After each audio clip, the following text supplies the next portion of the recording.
I'd like to welcome everyone to our Discover Heartland session. We are looking forward to providing you an update on our plant build. We'll give it one more minute while the rest of our guests join the webcast. Hello, and welcome to our customer launch event for Heartland Polymers. Our team is excited, if not thrilled, to provide you with the updates related to the project, the products, and the people behind the brand. My name is Ashley Marr, and I lead our readiness efforts here for HPC and get to be your host for today's session. Our agenda includes a mixture of panel discussion, video content, and live Q&A. To submit a question for the Q&A, simply type your question into the chat box on the bottom portion of your screen. We'll be providing our contact information at the end of today's webcast and look forward to continuing the conversation with each of you. Before we get any further, we'd like to take this opportunity to respectfully acknowledge that we operate on the traditional lands of our First Nations and Métis people. And now, we'd like to invite you to discover Heartland. At Heartland Polymers, we believe in better. And through collaboration and a fresh perspective, it's how we create opportunity. Better is at the heart of everything. Our quality, service, and innovative contracting options help our industry partners succeed. Our advanced, fully integrated PDH and PP facility, favorable geography, and an abundant local feedstock mean we can supply customers with what they need, when they need it. Heartland will produce polypropylene that is expected to have a GHG emissions footprint that is 65% lower than the global average, demonstrating our commitment to sustainability. We believe in a better future, where smart solutions are elevated by creativity, innovation, and positivity. Welcome to Heartland Polymers. We are so excited to see Heartland come to life, and we hope you enjoyed watching that as much as we enjoyed creating it. Before we get any further with today's program, we'd like to take the opportunity to introduce our panelists to you, starting with David Chappell. David is our Senior Vice President of Petrochemical Development and was the visionary behind Heartland, being with the project since day one. Next up, we've got Jonas Kvetti. Jonas is our Director of Marketing and Sales and brings with him over 30 years of industry experience to the dynamic table. And last but not least is Jim Madrow. Jim is our Senior Vice President of Petrochemicals and will be leading the business both operationally and commercially for years to come. Welcome. Exception. Thanks, guys. So we're going to start the panel discussion with some questions geared towards David. And David, if you could take a minute and tell us about the vision behind Heartland, that would be fantastic. Sure. Start with saying I was behind the vision. That's probably not correct. It was a big team that was behind the vision. I think my role has been more like the pit bull that wouldn't let a good business opportunity go. The reason we got into this is Inter Pipeline's a big producer of propane, and we're also the only producer of polymer grade propylene in Canada. And so we understood the business a bit, and we saw an opportunity that nobody produces polypropylene in Canada, nor do they produce it in the northern part of the U.S., where there's big market. And so having the very abundant and low-cost feedstock being propane for this, because we go from propane all the way to polypropylene, it made a lot of sense to do something different, to add value to our resources here, but also do it in a way that we can produce polypropylene in a reliable way. So because of our feedstock advantage and because of our integrated plants that can also be separated, and because we have existing propylene that we can supplement if need be. So and also just being able to access the markets very well. It's a great opportunity, and it's been fun. That's great. And I love that he is the visionary pit bull. We'll have to come up with a nickname. That is not what I said. I just said it was a pit bull. Next up, we want to talk about HPC, because it is a bit of a complex and sophisticated project. During the setup phase, what did you look to keep the team so aligned?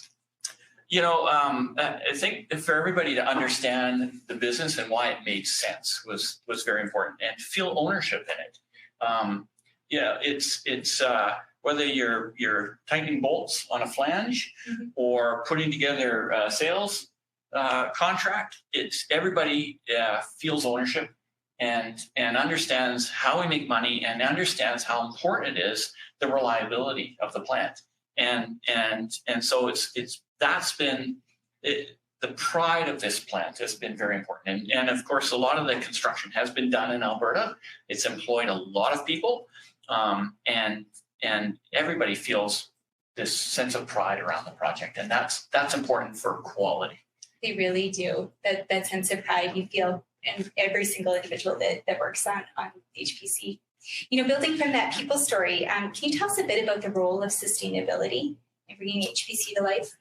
Yeah, that's a great question, because that has been important right from day one, from the technology we chose to how we implemented that technology. There's a very large river near us, the North Saskatchewan River. If you use water cooling for your process, the water vapor is lost. It never goes back in the river, and it's significant. We chose to use aerial cooling. It's a little more expensive, but you don't have that water loss, and so it's much more sustainable. We integrated the plants, and we have this high efficiency cogen. We in a PDH plant, you're removing hydrogen atoms from a propane molecule to make propylene, and we take that hydrogen and we come around and we fuel the reactors in the PDH plant. So it's kind of a cyclical hydrogen. And of course, when you burn hydrogen, you don't produce any CO2. And that's why a third-party consultant has said they believe our greenhouse gas emissions per ton of polypropylene produced are 65% below the global average, one of the lowest in the world. And we're very proud of that, and it's in large part because of our design and our integrated plant. And we're not going to stop there. We're going to keep, reducing our emissions. That's very important in this world, and polypropylene is very important in reducing greenhouse gas emissions too. So we want to make sure our polypropylene is one of the best. Oh, absolutely. I feel like that sustainability story has so many more elements in the green world. Can you tell us a little bit about some of the partnerships that you guys have taken part of? Yes, that's good. Yeah, we want to be part of the solution, not part of the problem. Plastic in the environment is a problem, and so we joined Alliance to End Plastic Waste, which is a big global enterprise that some of our customers are members of too. That's a big commitment from Interpipe's perspective, considering we haven't produced any plastic yet. But we've joined. And the other thing is we've committed $10 million to a technical institute up here, and we call it Plastic Research in Action, where we're looking at reducing our footprint of plastic and also different ways of reusing plastic, so that we reduce plastic in the environment. So we're very proud of those initiatives too, given, again, we haven't even produced any plastic yet. Oh, those are great.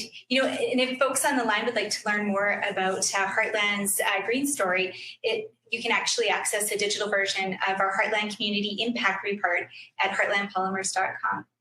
David, that was a great start to the panel discussion. I think we'll maybe move on to the sales space with Jonas. I know we've got a few questions up our sleeve for him, starting with what customers can expect from the brand. From the brand. Well, first thing is what we went out, we listened to our customers. We went out and conducted market research and discussed with a lot of our clients, potential clients out there, what they see in a customer, what they see in a producer that they would like.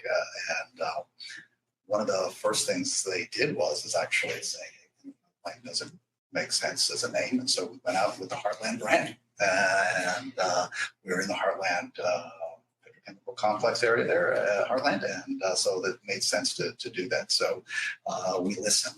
They told us that it's important to work with producers in a way that the customers can easy way of working together. And one of those was building a portal that basically allowed customers to place orders, to check their documents, to see where their cars are, and made things easier. So that's what they can expect from us there. You bring over 30 years now of experience to the table. What excites you about bringing Heartland to market? What excites me? Well, I've had a chance to do this a couple times. Yeah. Well, with other producers here, starting plants up. But in all those cases, it was really an add-on to an existing operation. Here, it's building from the ground up. And actually, when David was recruiting me, he was saying, it's from the ground up. And I kind of didn't get that at that point, but it really meant from the ground up. Yeah, we've been busy building up our financial systems, our customer relationship systems, our logistics, our laboratories. Everything had to be built up from the ground up. And as we were doing this, suddenly we came upon March 2020. And then we had to do this all virtually, something that has never been done before. So we were able to great team. It's just not us up here. There's a tremendous amount of people involved to be able to bring this to life. And that's been an exciting thing to be part of. And I'm really proud of being part of in the Heartland Polymers. Oh, that's great, Jonas. One of the questions I think that folks on the line probably have is surrounding our product portfolio. Can you share a little bit about what that's going to look like? Sure. We're going to produce homopolymers in year one. That will be our main products that we produce. And then we'll add ethylene into the complex in 2023 and start producing random copolymers here. So our plan is to basically start up with the lower melt flows and then slowly go up in melt flow as we gain experience. Having done this a few times, I've learned that, yes, you want to do everything, but you can't do everything in a rush. So we're going to give our operator a chance to learn how to make it and make it correctly. And then we'll deliver it to market there. So that's it's very exciting. Whether you're looking for clarity in our randoms, we'll have the different grades of our random copolymers out there to meet your needs. If you're looking for things with higher impacts for your homopolymers, we'll have them. So our goal is to have a full product portfolio to service the marketplace there. That's great, Jonas. In talking about the marketplace, I know one of the questions also that's probably on the minds of folks who dialed in for today's session is surrounding our transportation and logistics space. Can you talk about how in Canada we're planning on getting that product to customers? Yeah, sure. One of the really neat things about doing something from the ground up is you're able to use the latest technology. And in terms of rail cars, in September, we received all 1,600 cars, all of our 1,600 rail cars that have been built that we received. Those all contain GPS units on them. So with those GPS units, customers will be able to go to their portal and see where their orders are, where that is being shipped, wherever it's being shipped. It's like here, here, here, and here. Live data will be streamed to the portal and they can be able to monitor their activities. That's, we believe, is a game changer. I don't think anyone else in North America has that yet in their full fleet. So that's really exciting. And then secondly, we have decided to move inventory forward. For our customers in the US and in Mexico, we will position inventory in the Midwest of the United States. From there, you place your orders. And if you're in Kansas, Chicago, Missouri, it might only be 2 or 3 days and that rail car will arrive. Another game changer for us out there. So we're excited for our customers in Canada. We'll have inventory in Alberta and we'll be able to ship it anywhere in Canada to meet your needs there. So we're very excited about that. Yeah. Sounds like you've thought of all the details to bring that experience to life for the customer. Thanks so much, Jonas. Moving from sales on to what the business is going to look like for years to come. One of the first questions we have for you, Jim, if it's all right, is a bit of an update on where we are with bringing things to life at site. Yeah, you bet. Thanks, Ash. We're really at an interesting pivot point in the project right now after all the years of development and construction work that has been going on.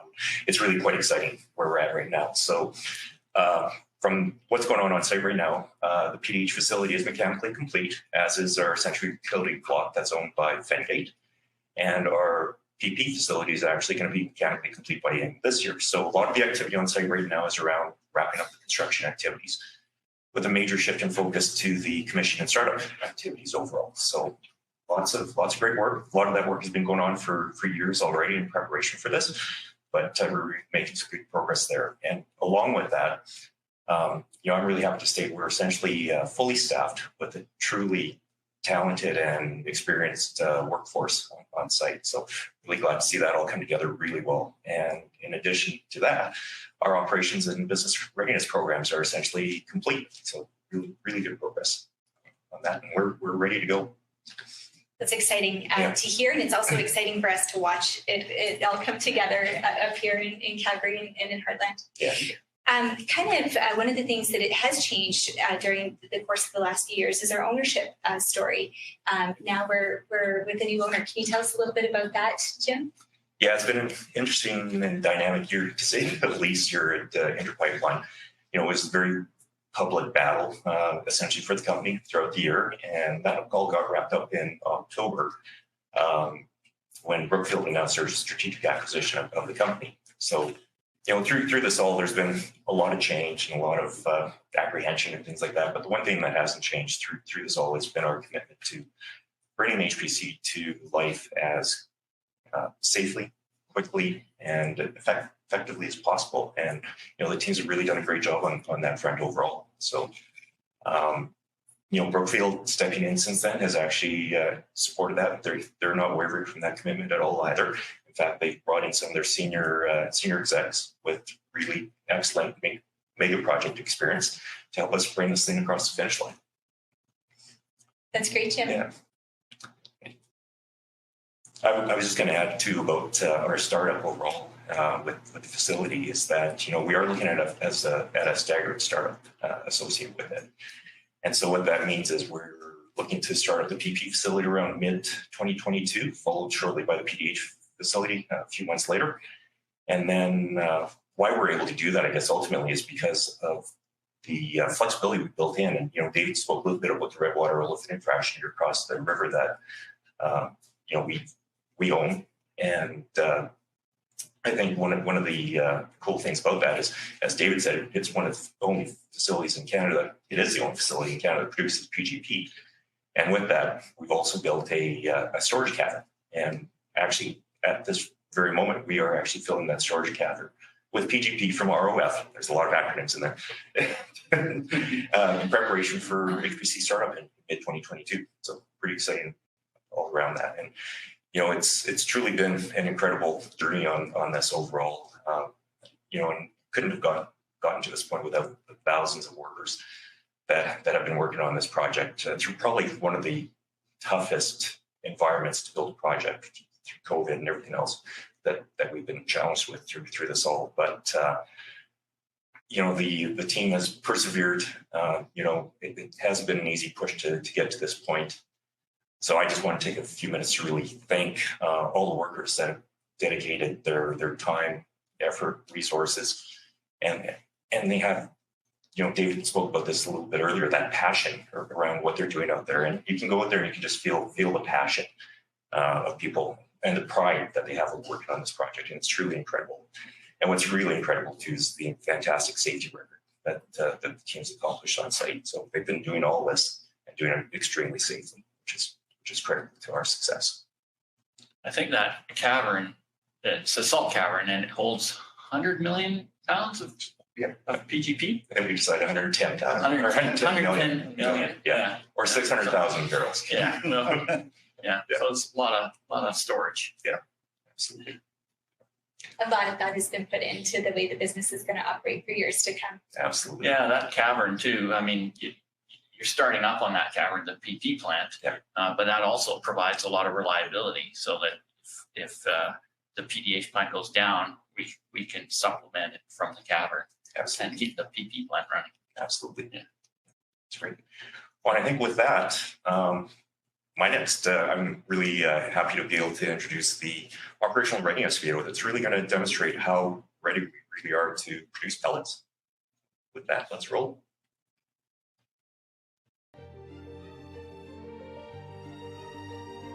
I can think of no stronger business to get involved with than polypropylene. I truly think we're going to be industry leaders. It's amazing to be part of this facility. I can see our visions coming together. I'm incredibly proud of what this team has done. It's become personal for all of us. It's remarkable. It's a new technology. It's a new type of product for this area. We have the right people and the right resources in place. We got this. We are making great progress towards our startup. So at our Redwater site, our propylene cavern has now been put in service, ready for the polypropylene plant to start up. Over at the HPC site, we're in the full swing of commissioning at our central utilities block, and we will be producing power in the coming weeks. The lab is another space where exciting things are happening. We've actually produced pellets at our lab-size extruder there, and the operators are busy testing our equipment and testing their process and procedures that they've put in place to make sure we're ready when we start making pellets. Our operators are in full training mode. They're running lots of simulations to make sure they're ready when those plants start up. And of course, our rail yard has been commissioned. We've got our infrastructures here, our training, our manuals, our permits, our licensing. All of the requirements that we have to be able to operate rail on site is in place. Our system's set up to process a whole variety of different grades of product. And as those products are being produced, we'll have very clear communication between the production team and our operations team. Those different pellet grades that are produced will go into different silos, and we'll be able to pull from whichever silo is required into the rail cars. From the operator's perspective, it's very simple. It's the touch of a button, and the system, very sophisticated, goes through and completes all the rest of the work. An opportunity to build and design and construct a brand new laboratory only comes in once, maybe twice in your lifetime. The building and bringing in of all the equipment has been a very exciting time for myself and my team. HPC laboratory is extremely unique.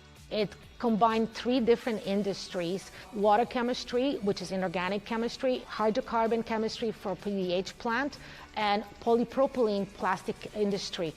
If we had to analyze any samples for the water plant, for the polypropylene plant, or PDH plant, we would be able to do it. Compared to industry standard, our lab is extremely advanced. Bringing in such a high level of technology into the laboratory really assures the quality of the results coming out of the laboratory. So the ability to manage all the spec controls for polypropylene and all of the quality of the instruments is extremely critical to us and also to our customers. We actually can't wait for the units to start up because we want to provide the proper service to them, and also we would like to start certifying our product. The control center, it's prepared and ready for operation. All of the control system components have been brought online. The entire workstation and console setup is entirely virtualized. Everything lives on a server. Shrinks that required footprint of the server room. It allows for great failover and redundancy protection. Our training simulator is phenomenal. It's fully set up and functional. There's even instances where we're finding learnings from the simulator that we can then take and apply to the production system. One big thing about our control center is it's entirely integrated for the entire facility. We don't have several remote control centers distributed across the plant site. We have one center where all of the units are there to interact with each other.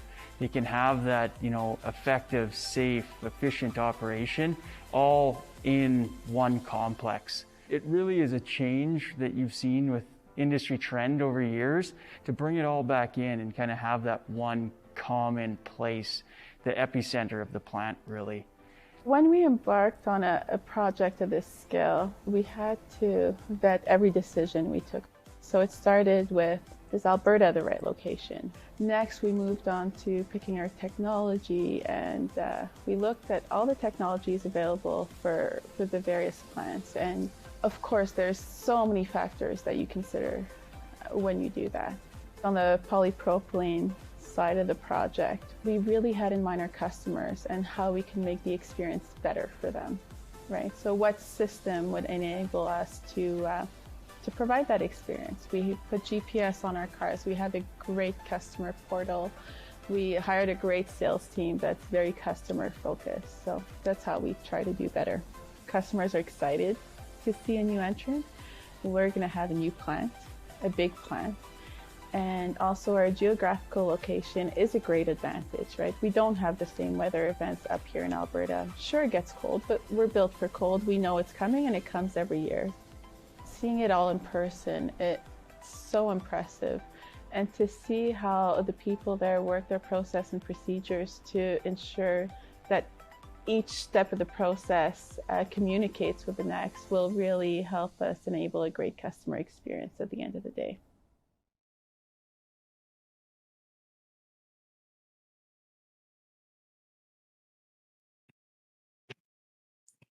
So with that, I'd like to thank our panelists for sharing their passion and their insights into the HPC world to date. And I think we're going to open up the live Q&A. So get in there and type your questions into that chat box on the bottom half of your screen. We do have a few questions that have already come in so far, and we'll start with the first one here. When do you anticipate qualification samples to be available for testing? Maybe Jonas, we'll start with you, and then maybe Jim might have a few words on that one. Jonas? Sure. We plan to provide samples as soon as they're produced.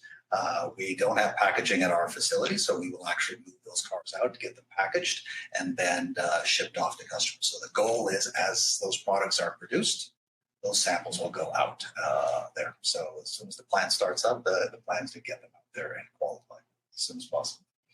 Not much more I can add to that. Comprehensive answer on the first one.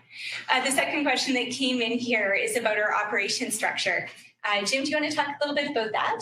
Sure. Yeah. I think we're probably structured similar to a lot of facilities, petchem facilities like this, where we have an overall management team that takes care of the day-to-day operations. So we have a specific team focused on the central utility block, team focused on the polypropylene facility, and a team on the PDH facility. And you probably saw in the video there as well that you have a centralized control room where everything is controlled in that centralized control room. And most of the support is all on site for the teams, from EH&S to environment to regulatory. Obviously, maybe to help build on Jonas's talk, we have the lab out there is truly impressive. You got to get out there and check out the lab if you can at some point, because it really is well equipped and well designed to do all the testing we need to do on site for our customers as well. So there was a photo there of the control rooms there. Actually, the PDH and polypropylene control rooms are basically side by side.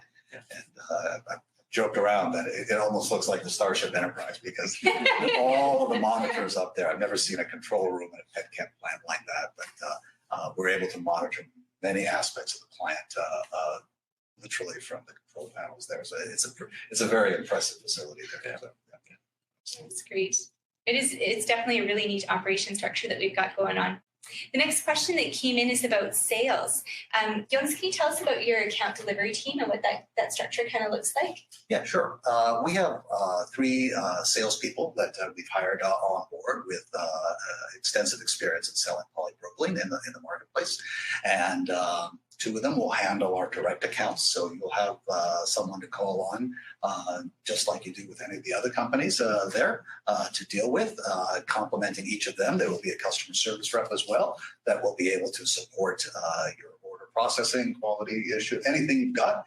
We can handle all of those things there. So that's the sales force. And then for our distribution accounts, we'll have a distribution salesperson that's located in New Jersey and handling that, as well as export sales through that. So that will be our channel to market. And again, it's about 1.1 billion pounds of product that we're going to be moving through those three folks there. So we're pretty happy that they're all on board and engaging with customers today. So. Absolutely. Thanks, Jonas. The questions are just flying in, so thank you so much for taking the time to get your thoughts on screen. The question that we have next is about our take-or-pay efforts. And the question is, will your take-or-pay system leave enough flexibility for my on-demand needs? Maybe, David, do you want to start with that question, and we'll move it over to Jonas? Sure, yeah. We announced, I think it was in September, that we had 68% of the plant under take-or-pay contracts. I should explain those in regards to this question. The vast majority of those take-or-pay contracts are with propane producers, where they give us the propane. We produce polypropylene. Jonas sells it to the market. He just like all other sales. And then we deduct all the costs and we give the propane producer what's left over as their propane value. And so all that, those take-or-pay contracts, those ones, which again are the vast majority of that 68%, are available for the customers to buy polypropylene at the market rates, and Jonas will be selling. And so the 32% plus the vast majority of that 68% is all available. There's just a small portion of that is locked up under take or pay with polypropylene producers. So that's not available, but it's a small portion compared to what Jonas's team is really marketing. So Jonas doesn't have it that easy, is what you're saying. Yeah, that's right. Yeah, yeah, we didn't want to make it easy for him. No, certainly, no, the majority of those sales that we're doing are on the market, and we're engaging with customers today to determine the products, the price, and where we need to ship it to. So definitely there will be room there, and it's right now just determining what your specific needs are, and we'll be there to meet it. That's great. As it turns out, there's like a really excellent follow-up question to this topic. Where can you ship your product? How do you plan to service international markets, direct or distribution? Jonas, do you want to take that one to start? Sure. We've been engaging with several international distributors in the export market there. And hopefully over the next few months, we'll kind of narrow down those selections that we will work with there. And in the interim, we have actually developed an export terminal down in the southeast U.S., where we will be sending products to be packaged in 25 kg bags, putting into 20-foot, 40-foot containers, and away they go. And also we have worked with someone here on the West Coast in Vancouver to develop a terminal out there to allow us to also be able to ship out from Vancouver. Obviously, it's much more economically favorable for us to ship rail to Vancouver than shipping it down to South Carolina and packaging it. So we would certainly like to develop a facility in Vancouver to be able to meet the market demands there. So we have those both there. But again, we'll also be working with international traders to be able to service the marketplace there. Great answer. I hope that was complete for the question that was asked. I don't see anything that we could add to it.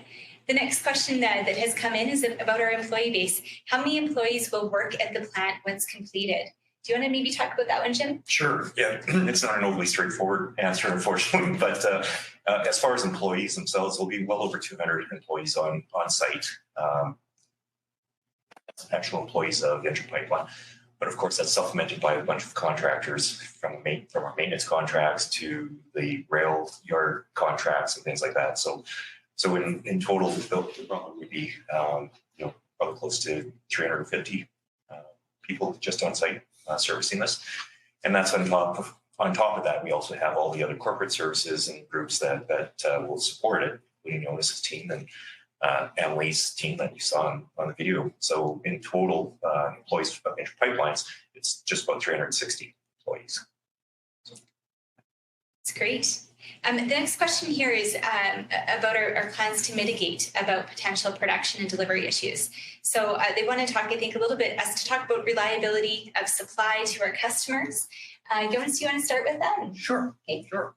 Well, the good thing is David already planned this in his visionary thoughts earlier. With the can we go back to visionary instead of typical? I think that's going to live for years to come. With the facility being an integrated PDH polypropylene facility there, but it's one of the first here in North America to have it fully integrated on one site.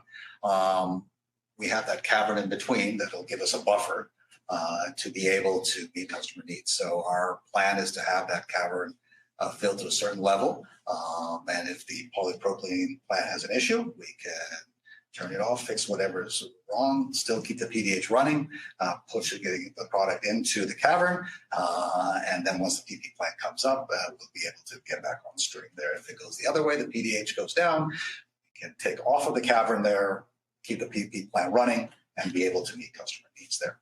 So that cavern has about 30 days of supply in there, depending on how we run our polypropylene plant as well. We can probably squeeze out a little bit more, but we've already built that into the system, knowing others have had reliability issues with the PDH units there. It's not a secret out there with that. I think we kind of, David has said, we followed all the instructions, so we should have it. That's right. Yeah, we didn't think we were smarter than UOP. Yeah, exactly. So we followed what they told us to do. We followed all the instructions, so we hope that plant will run effectively for us there and be able to serve and market, service the customers. Plus, we have that forward inventory there, so we've already built a buffer. We plan to have higher levels of inventory to be able to service us. We know where we are located, and during the summer months, the rail cars are longer and they take more. During the winter, they take a little bit less. So we'll kind of certainly move inventory down accordingly, keep our the inventory levels to service customers' needs. So all of that has been planned well ahead of time. So it's good. You know, just going to add, reliability was very important in the whole design of this. That it was proven technology. That it was proven size of that technology, and even things like the central utility block that has the cogen in it. The cogen is about 100 megawatts. We sized it for the steam load to use the waste heat, but we only need about 50 megawatts of power. It would have been cheaper to put in one large turbine for 100 megawatts, but we put in two 50s. Because that provides us reliability. If one goes down, we still have enough power.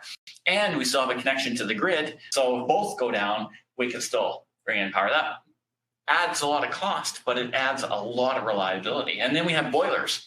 And so if the cogens are down, we have the boilers to fire, so we have the steam. So it's a lot of reliability thought in the process, because that's so important to our customers. And we've talked a lot about hurricanes and freezing. The Gulf Coast has had a lot of those issues that's impacted reliability. We obviously don't have hurricanes in Alberta. We have harsh winters, but we design for that. I mean, there's a lot of petrochemical plants in Alberta that don't freeze up. Ours won't freeze up either. It's pretty cool to see all the heat tracing in the plant to make sure so one thing we do know, it's going to be cold. It's going to be cold every winter. So we design for that. And so we're not going to have some of the issues that other plants have had, and that the reliability is very, very important for Jonas and his team, and Jim's team certainly understands that. Yeah, and maybe just to build on that, David, you talked about some of the redundancy we have built into the design overall, but the teams have done a really great job of identifying critical spares and things like that we have to have on site in case something does go right. And they've done a very, very thorough job of making sure we have what we need in case we lose a critical piece of equipment. So a lot of planning in this space, and it sounds like it's all coming together for sure. The next question, I'm going to paraphrase a little bit, but I think it has to do with our PP marketing and market seeding program. Jonas, do you want to talk about the polypropylene market seeding that's taking place? Sure. In terms of just having market seed pounds for the marketplace, we will have some seed pounds, but really it's more to test our systems out right now. We've actually been selling for the last couple of months here some product out into the marketplace and really testing out our system. Again, this is from the ground up, so you had to test everything to make sure it all works there. I would say it's not a conventional seeding program in terms of buying a lot to be able to feed into our production unit when we start up. We don't plan to have those. As everyone aware, that the market for polypropylene has been extremely tight the last couple of years. So even we couldn't buy enough to. We will have some seeds pounds out there, but they will be on a limited basis. And if you are interested, certainly talk to your salesperson, and we might be able to have the right product that meets your needs. That's great. Our next question is a little bit of a longer one, but it has to do with more planning. Do you have plans to produce higher melt fiber grades like carpet, spunbounds, etc.? And what market segments are you planning to supply? And I know you touched a little bit on this earlier, Jonas, but yes, we do plan to have the higher melt flow grades for fibers there. We plan to have an 18 melt. We plan to have the 25, 35 spun bond grades as well there. So yeah, we will have that. And the markets are definitely there in terms of the hygiene markets, the diaper markets there for spun bonds. We'll be going after that, and definitely in the carpet and the fibers market will definitely be there. That's great. I know you talked a lot about the strategy of produce as we get the confidence that everything's working. really good strategy based on all your experience. In terms of questions related to that production space, the next one here is about our timeline for producing random copolymers. When do you roughly expect that to come online? Roughly in the Q1 of 2023 is what we are planning for, to be able to feed ethylene into the facility. And once we have that brought in, then we can produce our randoms based on our other issues, other systems are up and running and able to take that. Again, our facility, like other facilities out there, we don't have our own ethylene plant, so we're buying that ethylene out in the marketplace and bringing it in. We are one of the largest ethane, provide ethane to the market, but the ethylene we're bringing in from elsewhere and then being able to produce those randoms. That's great. I feel like these questions are targeted for you, and I have to apologize to Jim and David, but we're just in a run of sales questions. Our next sales question that's coming in is about our business model and how our offering might differ from what in the market today. Do you want to talk about that value prop? Certainly, we're a little different in that the fee-based models that David spoke of earlier is certainly different to the marketplace there, where we were able to go to specific polypropylene customers out there that could take a large volume on a long-term commitment basis, and we could supply them basically on a propane plus arrangement there. It wasn't for everybody, but that was out there that makes us unique. To other folks out there, we're willing to listen and see if there's another craftier way of doing it. We have no problem taking a look at it. Both these guys have challenged me to do it better, so if it means we can do it better, we'll certainly look forward to do that. But we will sell on index. We can sell on various types of indexes as well, and also just discuss and seeing what things you want us to sell on. So. Sounds like a lot of flexibility has been thought into that program, which is just great. The next question that we've got coming in is about our recycling levels. So as you know, talking about the US, the PP recycling level is very low. This person's asking, what is Heartland going to do to be part of the solution? David, do you want to start maybe with this one, and we'll pass the horn? Sure, I'll try. One of the dollars always speak. So if there's a value to recycling, then of course people will recycle. So that's really important. So finding a way of getting value for the recycled product is key. We are this plastic research in action that we're working with. We're putting in a couple asphalt road beds as tests. This is where they take the polypropylene, turn it back into, and I'm not an expert on this, but some sort of oil wax that then goes into the process of the asphalt. That'd be great if that provides a huge market, because asphalt is a huge market, makes a huge market for recycled polypropylene, and maybe at some point there'll be value to that product, and of course then people start recycling. I mean, a lot of people do it anyways, but if we could get some value, that'd be wonderful. Jonas? I don't think I can add much to that. I think we were certainly part of, want to be part of the solution and working with different organizations to find that solution there. But we certainly believe in recycling and bringing awareness to the marketplace of how valuable polypropylene is in our everyday lives there, and educating folks the benefits of recycling and using. And You're actually heading to New York soon to kind of play a part in this space. Do you want to maybe talk a little bit about that? Yeah, the Alliance to End my voice here. The Alliance to End Plastic Waste, we're a member of that there, and we're going to New York there to attend their board meeting and see how we can be part of the solution there. So they're doing a lot of good things, and I think they've had some challenges with COVID over the last couple of years here to be able to enact some of the programs they wanted to enact. And so hopefully now we can get more of those programs kicked off there and then move forward. So it's pretty exciting. It's good.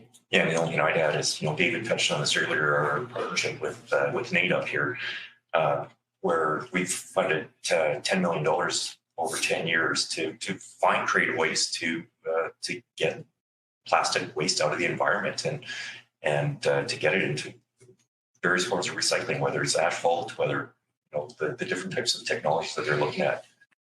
So hopefully they find something really, as David said, it's probably got to be economic. It's got to be economic for it to take off. But I think they're really doing some great research out there. Hopefully we will be a big part of that solution overall. That's great. Thanks, gentlemen. The next question that's popped into the chat is about timing. When do you expect to select distribution and export partners? Do you want to talk a little bit about that, Jonas? Probably over the next 2 to 3 months, we will be finalizing our export partners and our distribution partners there. One of the things there I've been waiting for is to have that individual on board. And Alberto now is on board there, and he will be able to help in that selection process to determine where we would work with. I certainly see us being able to sell really everybody, but we're going to have certain partners that are going to be our specific go-tos for some market areas. So yeah, over the next couple months, that'll be done. There are a lot of great people out there, and it's always a difficult making a choice and narrowing it down. But that will be something we'll be tackling next 2 to 3 months. Yeah, that's good. The next question that's come in will give your voice a little bit of a break, Jonas, and it's a subject that's near and dear to both David and Jim, and it's about planning regarding the investment of a second plant or an expanded product line. David, do you want to start with that one? Sure. Yeah. So when we laid out the plant site, we laid it out for 2 PDH plants, and the deep undergrounds are in place, and a lot of the facilities are already in place. So the propane lines are large enough. A lot of the cogen's large enough. From a power perspective, there's a lot of facilities that are in place that will make the second PDH plant a lot easier to build. And when it really came to light was when our project director Neil Montgomery, I was up there looking around, and we were looking at the control panels of the PDH plant, and he said, "Turn around." And I turned around, and there's a bunch of file cabinets behind me. And he goes, "That's where the second PDH control panel goes." So it was things like that were thought of in the build, and will make the second one a lot easier and cheaper. We don't have any plans right now, but we've obviously pre-built for it. And then, of course, when you build a plant, you don't know. There's always slush built into the design, but you don't know where your bottlenecks are, pinch points are, and some parts are built larger. The reactors for the PDH plant we oversized. And I know the extruder can handle a lot more. So parts that we build, the really important components are built in, and I think maybe Jim's team maybe I'll hand over to Jim to talk more about that. For sure, over the first 2 years, we're going to figure out where these bottlenecks are, and so in year 3, we actually already have a turnaround plan as well as a debottleneck project planned. Project's kind of planned. We have money set aside for it, but we're going to figure out what we need to do over the next 3 years once we get this thing operational, really figure out where those bottlenecks are and what we can do about it. So, yeah. I personally would love to sell Impacto polymers, so if you could bring that on, that would be great. So, well, and we did, and we spent about $25 million extra to design so that we could put in the second reactor for the Impacto polymer. So that a lot of the facilities are in place for that, because you had to make that decision early on to be able to plunk the second reactor. Sounds like Jonas might get that opportunity. A lot of early decisions to support the future, for sure. One of the next questions that just came in is about the challenge. Jim, maybe you're the best person to speak to this, but what has been, or at least speak to it first, what has been the most challenging part in building this complex for you to date? Well, I think just looking at what we've been through over the years, COVID, when COVID first hit back in March of 2020, it's pointed out. No? Yeah, 2020.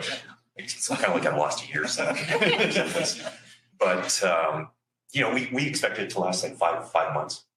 We thought by the summer we'd be out of it, and, things would be back to normal, and, we'd be able to ramp up. So, but the project team really persevered through this all, and they were able to make sure that the workers were still able to work safely on site with all the precautions necessary to keep everybody healthy on site. And, they did that, and times of up to 4,000 people working on site, which was a monumental task, from the busing, getting people to site, lunchrooms, all these types of things that had to be managed through so COVID really threw an interesting twist to this mega project, I'd say, overall. One that probably haven't experienced before. So that's probably one of the biggest ones. And, I think we were lucky, though, that we built it when we did, because at that time, at least, the resources were relatively available, like from, the trades and those types of folks. Like it was a good time to build, but building something like this from scratch, as Jonas and David all spoke to, there's lots of challenges around that. But we did hire some of the very best people we possibly could to bring this thing to life. And you look at where we're at right now, and it's pretty incredible. And there should be a lot of pride out there by everybody, like you said earlier. So, Jonas, do you want to maybe take this question next? It's a good one for each of you. Sure. Certainly, during this last year and a half, the challenge of hiring people has been extremely challenging. I think the last two people I hired, it was the first time I actually met them before. Everything was done virtually. You hire them virtually, you send the computers, everything's virtual. So it's been a whole new dynamic there.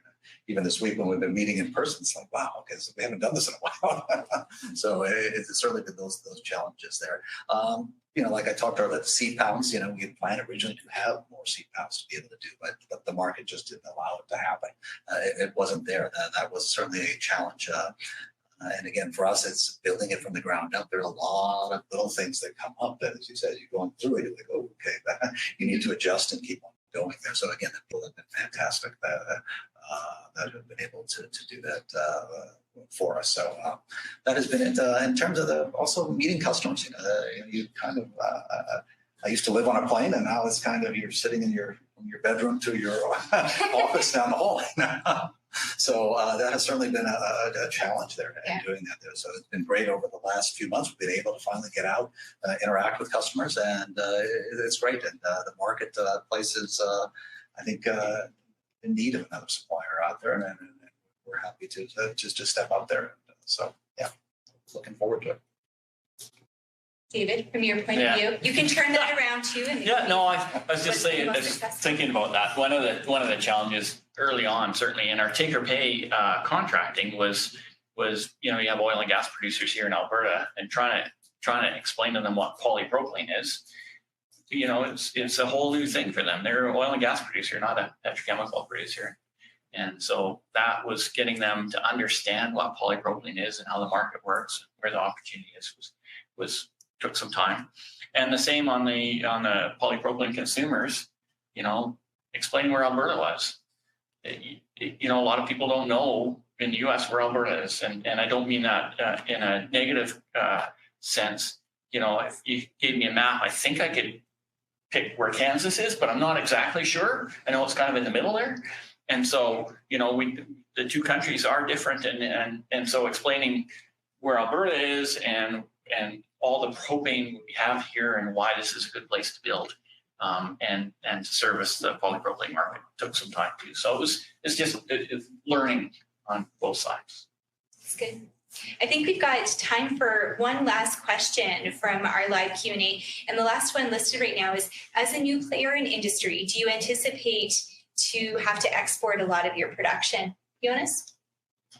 This is where I wish we were starting at last year. Then the answer to that would be no. We could supply all the domestic supply needed. But we certainly do expect to export in year one. And just so we can have as I tell folks, the cars have to be moving, the plant has to be running.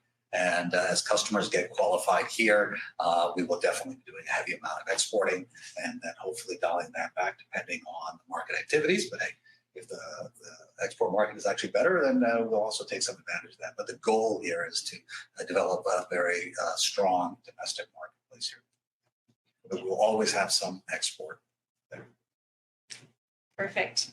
So we have one last question that we wanted to hit before exiting today's session, and it's about our branding concept. So if each of you could take a minute and tell me, what does better mean to you? David, do you want to start? Sure. Better to me means better customer experience and better reliability. So, I've talked a lot about reliability. That's really important for us. That's part of the customer experience, but also, as Jonas talked about with the GPS on the rail cars, the transparency and be able to understand where your product is that's what better is to me. Good answer. Jonas? Just following up on what David has said, to me, it's, providing a quality product to our customers yesterday, today, and then tomorrow, the same product comes to them there. If we can improve on it, that would be great. But it's trying to keep that consistency because I think that's very key. And then it's just that reliable supply and customer service that we provide to customers, not today, but also for the future. So that's what better means to me. Jim? Last but not least. No, I've been in the industry a long time, and I've had roles in operations, commercial, and large projects as well too. And one of the things I think you learn through that is that there's always ways to be safer, ways to minimize your impact to the environment. There's more ways to be more reliable that you guys spoke about. There's ways, from a compliance perspective, all that kind of stuff. There's always ways to be better, and it's not that you're not happy with where you are, but that's just I think certainly how I've always done things, and that we can always do better, right? And there are always ways until you have that perfect safety record, which nobody has, the perfect environmental performance, which nobody has, right? But we're striving for it. We're not perfect, but we keep striving for that, and that's how we get better. And with that mentality, I think it's really, really critical that we all have that mentality. That continuous improvement cycle, right, is critical. I like that. He went last, but he had the best answer. He did have a great Well, answer. am I last? I think it's our turn to finally ask. I thought he was going to get another question. Ash, what's your response? I think I have to go from the readiness perspective. Readiness has been responsible for making sure our people and our processes and our tools are ready for go live. And I think within each of those elements, we've strived for better. We've looked globally for the best people, from the people aspect, from a process perspective.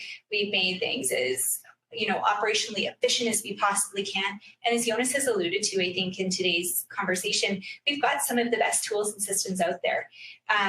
But I think within each of those, the better comes in how we did it. We started with the customer and we ended with the customer. And we really strived to build a better value prop for our customer because it was going to mean a better business for Heartland and for IPL. So that was that would have been my take on that question. Okay, she has the best answer. Yeah. It's interesting. It went better. Started with me as the so worst. if we better. circular, it'll just continue.